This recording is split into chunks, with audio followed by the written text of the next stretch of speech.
Hello, sweet souls. How are you? How are you doing? How is your heart? How is your body? How are you feeling? And how are you feeling about your feelings? I'm excited to be with you today.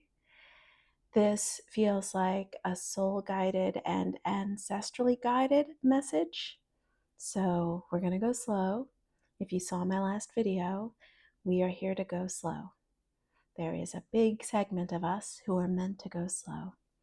And after moving so fast over decades in my life, this phase of my life is slow and rich and soft and calm and easy.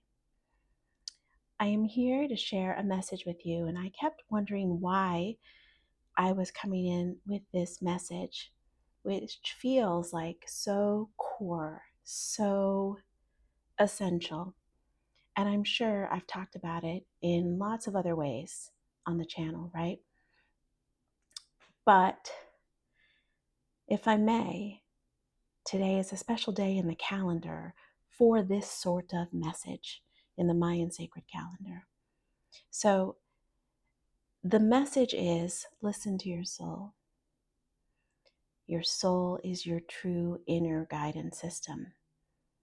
And I'm going to share so much about this and how to do that and how this process of listening to the soul rose through me. But first, hi, I'm Maggie. I missed you. It's a weird weather day in Austin, Texas.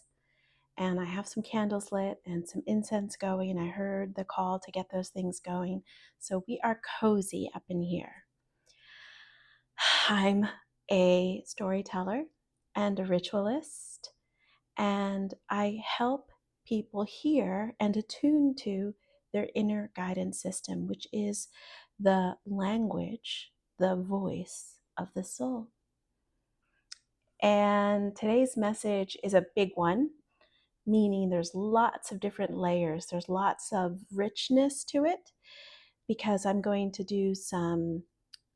share some lessons, some guidance I've received. I'm going to share more about the process of soul awakening, of awakening to the soul, your soul, which is calling you inward.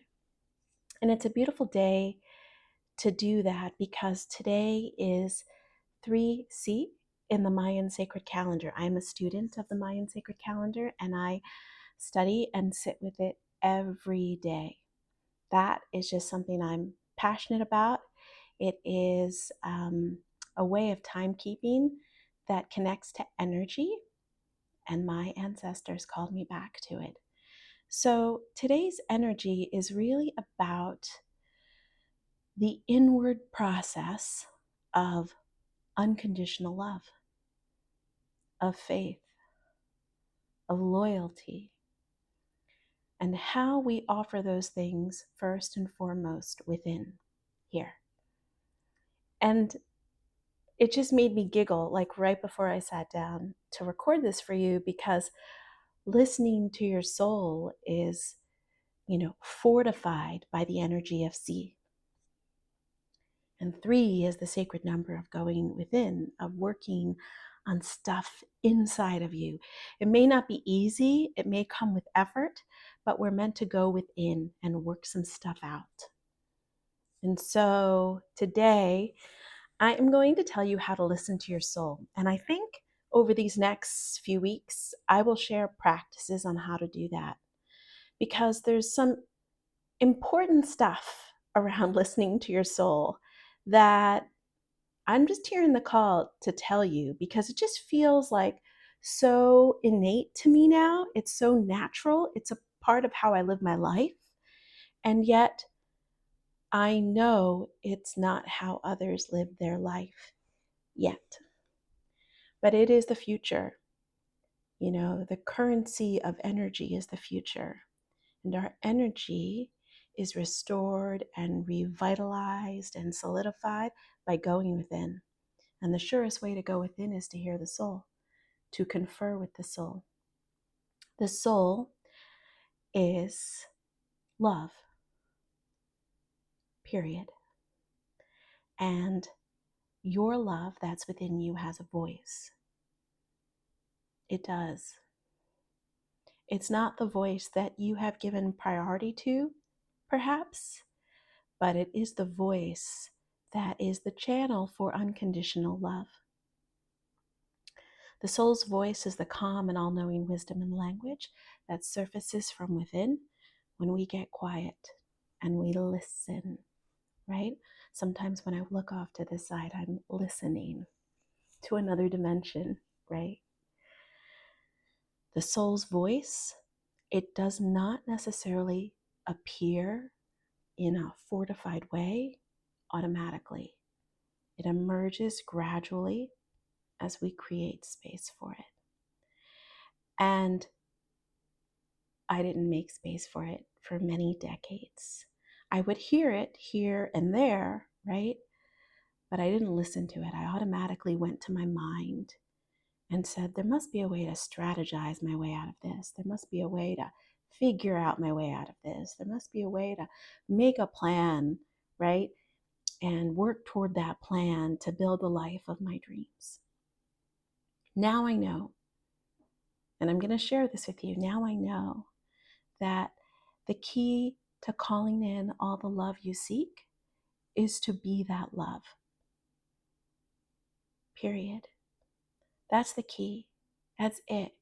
It's attuning to the love that's within you, because it then radiates from you, from all of you, and it calls in, it attracts, it magnifies, it pulls toward you all that is meant for you in this lifetime, including the love of your life, or the next love of your life, or all the loves of your life, right? Because we are not necessarily here to partner with one person for our entire existence. That's not what the soul is about. I know that's what the human wants. I know the mind wants the comfort of knowing this is my person forever. But I am here to tell you that the soul knows there are many people we are meant to interact with, engage with, love in a lifetime in order to grow. That's just a soul truth. And that informs all the relationships that I engage in now, right? So I want to begin by first telling you that the process of awakening to the soul's voice is elemental. It has to do with the earth and the sky. At some point, you will go through a dark night, what we call a dark night of the soul, right? You may be in that now. You may be feeling grief. You may be experiencing a separation or a loss. You may be confused on what your next steps are. You may not know what your purpose is. All of that is arriving to help you align with who you truly are.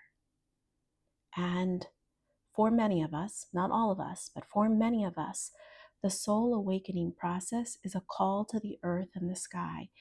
It is a call from the earth and the sky. From it, right? The earth yearns to connect with us. The sky yearns to connect with us. And I use those two terms broadly to include all 5 elements. The process of listening to the soul is a journey with the elements. The elements call you home. They do. That's what happened to me. And I'm going to explain what I mean by that. I've probably touched upon it in other videos, but it felt really important to relay it to you again today. I work with lots of energies in ritual, right? I work with ceremonial cacao. You know that I talk about cacao a lot. I have a free audio on my website for you to take your first sip of cacao to. I have a course that distills my 10 or 11 years of working with cacao as well. That is just one of the energies with which I collaborate, right? I also collaborate with the ancestors. You know this too, because sometimes I hear them and they deliver messages. The energies that I haven't talked about a bunch are the elements and how one collaborates with them. Cacao called me home to me. The ancestors called me home to me. And the elements called me home to me. And if you're feeling a tie to any of those things, there is a call that is unfolding for you to come home to who you are, for you to remember who you are, for you to allow your soul to surface, its love to surface, for its voice to hold you, right? So, I'm going to tell you how we begin. I'm going to tell you how it began for me. And there's no right or wrong here. There's no one way. There are many ways to awaken to the soul. And yet, this way that I experienced was gifted to me for a reason, for me to share it with you. The first call was likely water. Water is where we feel and flow with our emotions, where we sit with our fears and our worries, right?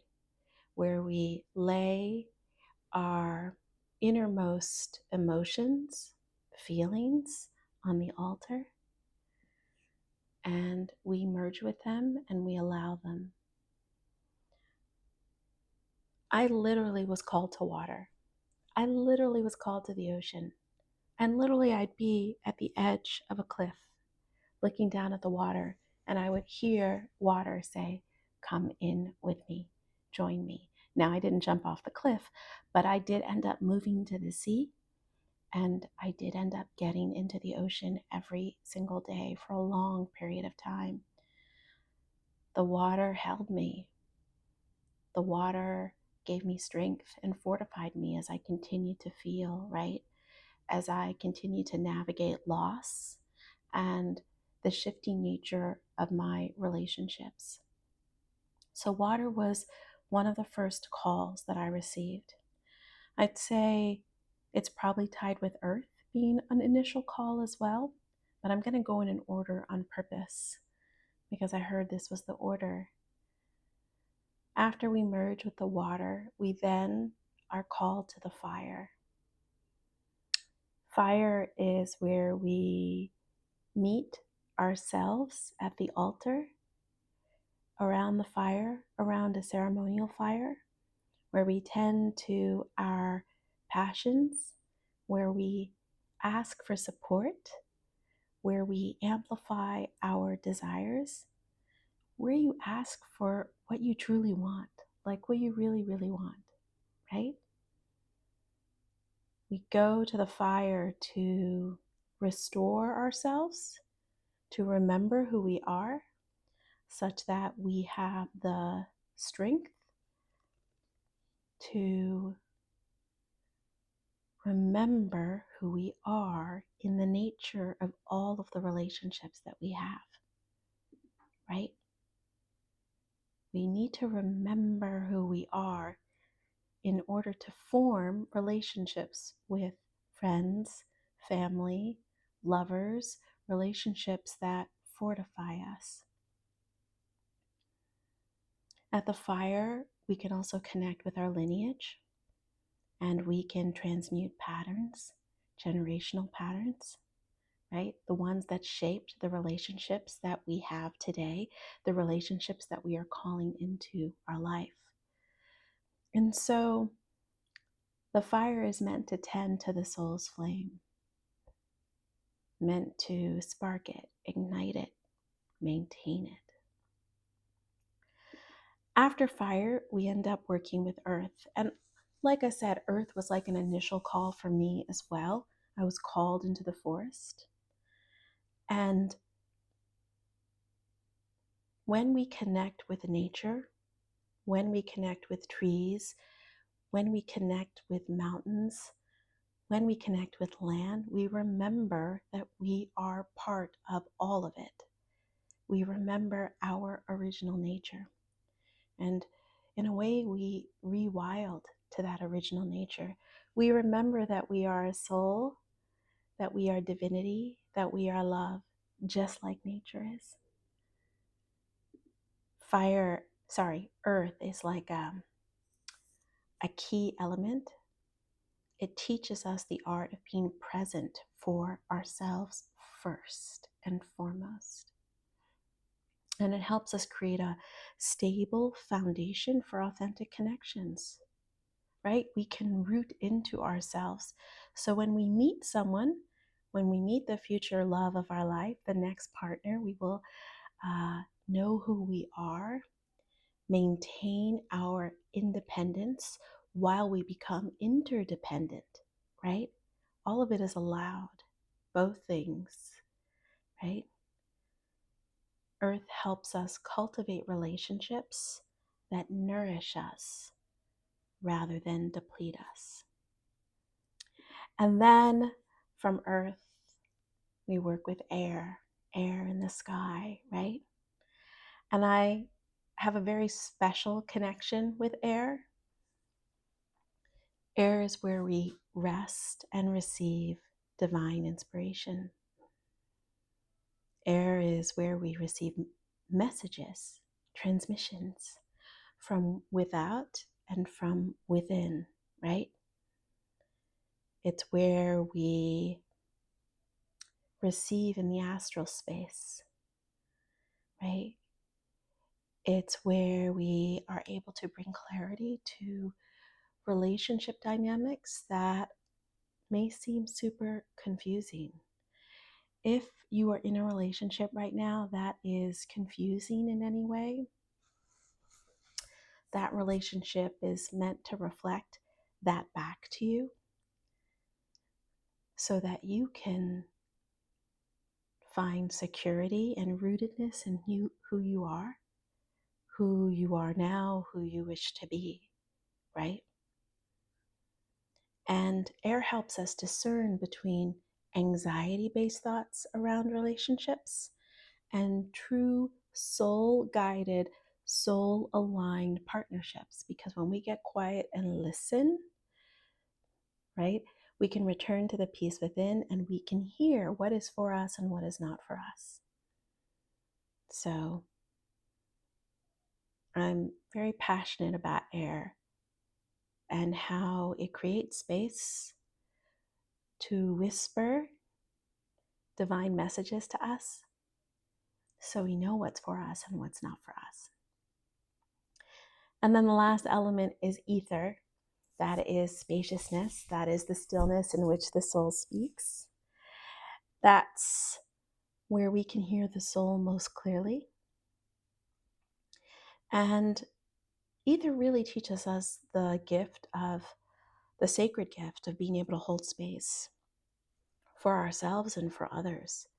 Relationships are all about holding space for each other and being able to express and balancing that in a beautiful way, like finding harmony between our partner and being able to do that, right?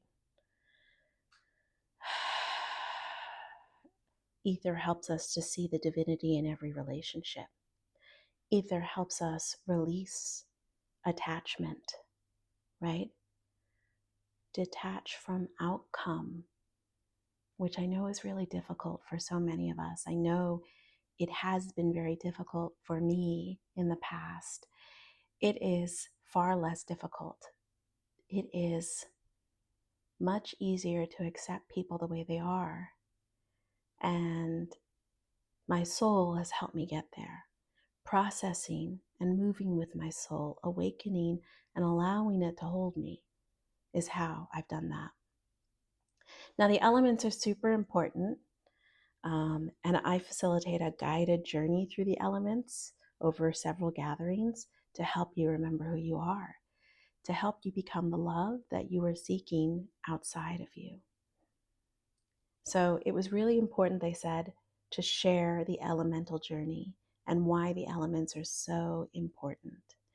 And if you're hearing a call from one of those elements, There is wisdom in that. The call is it's time to listen to your soul. And even if you believe that you listen to your soul some of the time, it's time to listen to your soul most of the time. That's the invitation. That is always the invitation. We exist to balance listening to the soul while also being a human living in these wild times, right?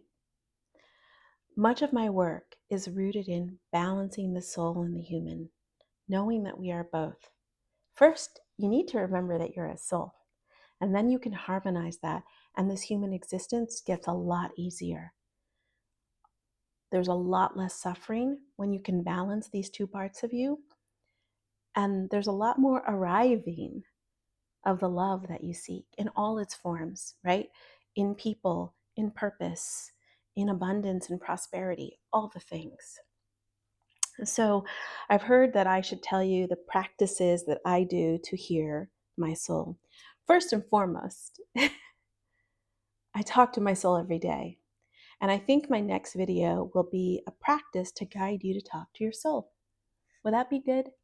Like, I think what I'll do is sit here in silence with you and get you into your soul's voice and help you hear it and shift how you see a certain situation or a certain relationship. And if that is helpful, leave a comment down below so that I feel the encouragement to make that video faster. But I talk to my soul every single day in silence, in stillness. I do it either first thing in the morning or before I go to bed at night, and sometimes throughout the day. Sip. There are other ways to hear your soul. There are other ways in which you can cultivate the spaciousness where you can speak to your soul. For example, I've already talked about stillness and solitude, right? You could work with ceremonial cacao, which is a medicine that opens up your heart, and it forces you to ritualize some time in your day, right? Where you sit with cacao and you're able to hear what's happening within you. You could go out into nature, particularly forests, trees. Trees have a language all their own. And there's something about their aura and their energy that cultivates a field for you to hear, either from them or from you. Another way to hear your soul is to do breath work. And that moves energy through your body, moves discomfort through your body so your soul can speak. You could connect with the water by actually like jumping into a stream or a river or the ocean, right? Floating in it, swimming in it. And one of the very surprising ways I found to connect with my soul, and this may be appealing to several of you, is doing restorative or yin yoga. And like that practice really gets me into the body and into the soul and slows me down. And at the end of the practice, when you're in Shavasana, staying there a little bit longer and asking your soul if there's anything you need to know today. I encourage you to try any of those practices that work for you. I'm going to give you some high-level guidance on how to distinguish the soul from all the other voices within. And I know it's not easy, but you have a lot of voices inside of you, like many. And we need you to hear your true inner guidance system, your sweet soul. And that voice is wildly different than all the other voices. So you have a voice of your personality / ego / mind. It's beautiful. it's fast, it's logical, it's analytical, it's perfect, right? But it's also critical and harsh and judgmental. And we don't have time for that anymore. You've got too much to do, to make, to be. You don't have time to prioritize that voice anymore because it's holding you back. So there's that voice, and that will be the loudest voice within you. That voice will tell you, you're not really hearing your soul. You don't know how to hear your soul. You don't know what you're doing. Why are we being still on a yoga mat? Like, that voice is aggressive, assertive, loud, beautiful when you need it, but it's not the voice I choose to live my life from anymore. Your emotions also have a voice. They're felt in the heart, and they connect to the voice of the body. They're felt through pain and sensations in the body, in the whole body. And we just allow space for those. Your emotions are a compass. So if you feel something, we allow it. We let it move through us, right? Then there's the voice of the witness. I call it awareness, pure consciousness. And that is the voice within you that just notices before moving to judgment of any kind, before even moving to discernment. That's the voice that'll say, someone's walked into the room, period. It's the voice of neutrality, right? And we love that voice. It's valuable. It's super valuable. And then there is the voice of your intuition. And the soul and intuition are not exactly the same thing as it was explained to me by my soul. Intuition, your intuition is quick, fast, instinctive. It often comes on like a bolt of lightning or a simmering fire that starts to get a little too hot. Some of us react from our intuition, and that's okay, all is allowed. But the soul's voice is slow.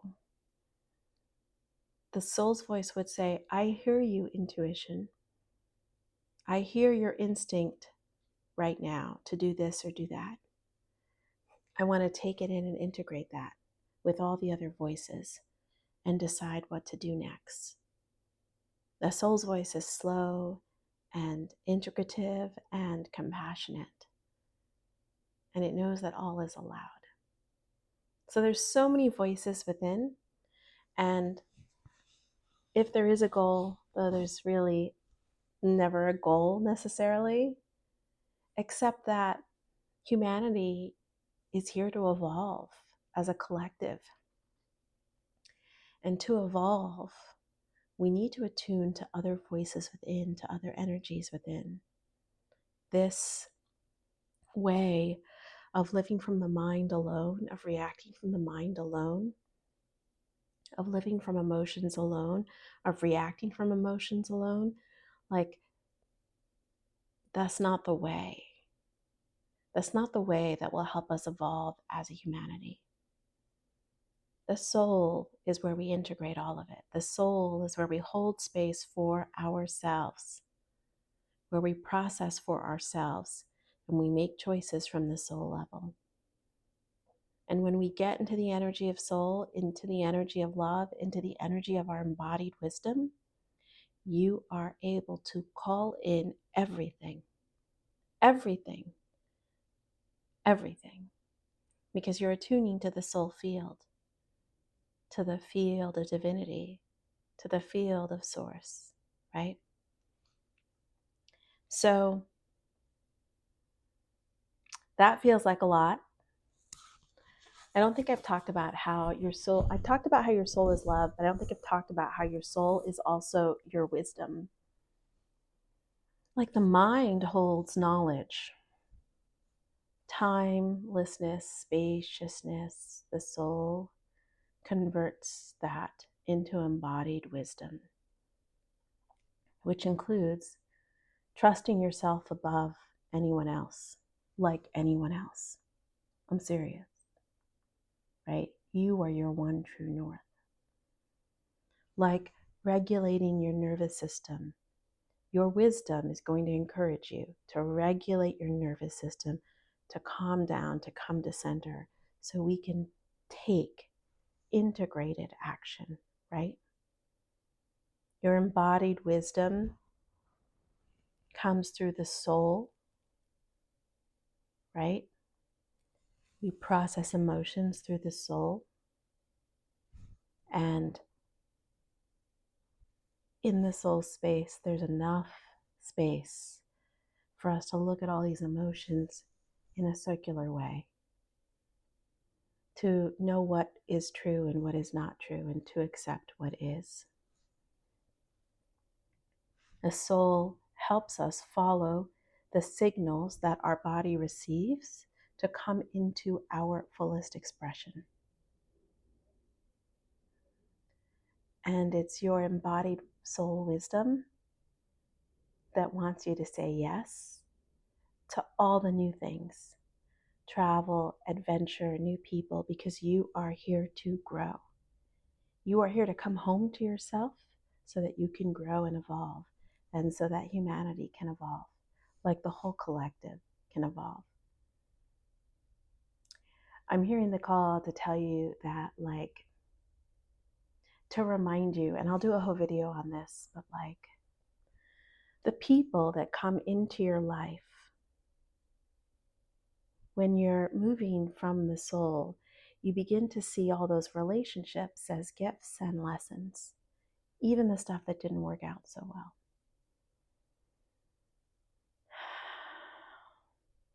And when those relationships form,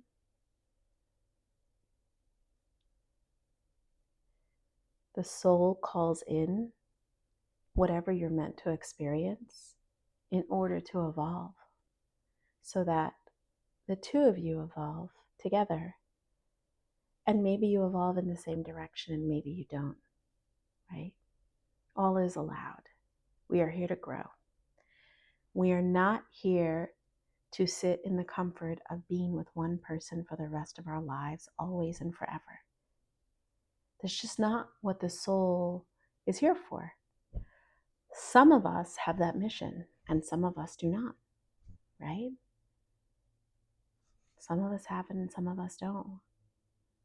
So I should do a whole video on relationships from the soul perspective, because now every relationship I have, I put the soul lens on it, and it helps me understand why this person or that person has entered my life and what I may be here to learn from that experience. And it helps me detach from the outcome, right? To just allow. But this feels a lot like I shared a lot. It's a lot. We need you. You need you to listen to your soul, to your true inner guidance system. That is your soul. That is where you integrate all of it. So that feels like plenty for today. Yeah. Thank you so much for being here. And I promise I'll be back again very, very soon.